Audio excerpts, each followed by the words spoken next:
Over the weekend, the Israeli military put forth a rescue mission in Gaza that secured the release of 4 hostages that had remained in captivity since the October 7th attack. However, 120 hostages still remain in Gaza, and among them is 23-year-old Israeli-American citizen Hersh Goldberg-Polin. Rachel Goldberg, Hersh's mother, has been a tireless advocate for the release of all hostages for the last 249 days, and she joins us now. Rachel, thank you so much for being here. Thank you for having me. Let's start with your reaction to the news over the weekend. What did you think? What did you feel when you saw that the Israeli military had executed this rescue mission? 4 hostages were rescued, but Hersh was not among them. Well, when we heard about this news, we were elated. Every single hostage family, we've spoken to so many people in these last several days. Since February, which was the last rescue, which released Luis and Fernando, who were Argentinian Israelis who were being held. Since that rescue, none of us have been breathing, which is part of the universe that we live in since October 7th. So when we have these moments, these whispers of a joyous moment for any of the hostage families, we are all thrilled. So at first we just kept saying, what happened? What happened? We were just so relieved. And especially, we've been very concerned for Noah Argamani's mother, who has stage 4 brain cancer and is now really at the end of her life, tragically. The whole country has been praying that Noah would get a moment with her mother.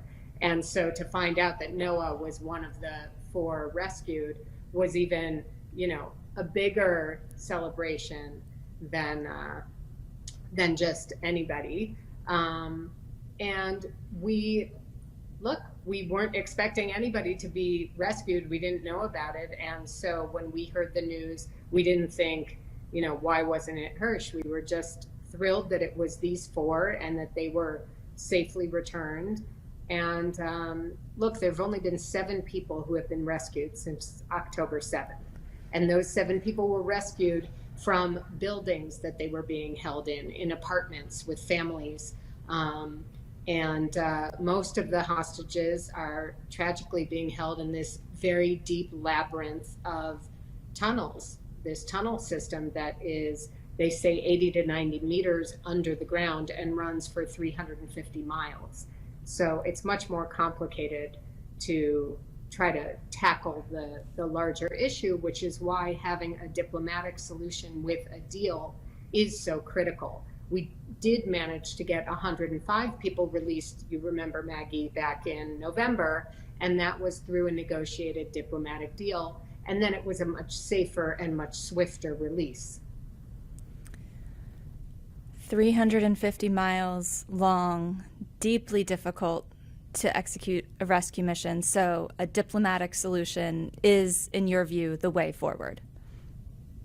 Definitely. Even the military is saying that. I mean, the people who are in charge of the army are saying when they've had these moments where they have intelligence and they think that the risk-reward ratio is such that it makes sense for them to go in and try to rescue someone, they have tried to do that.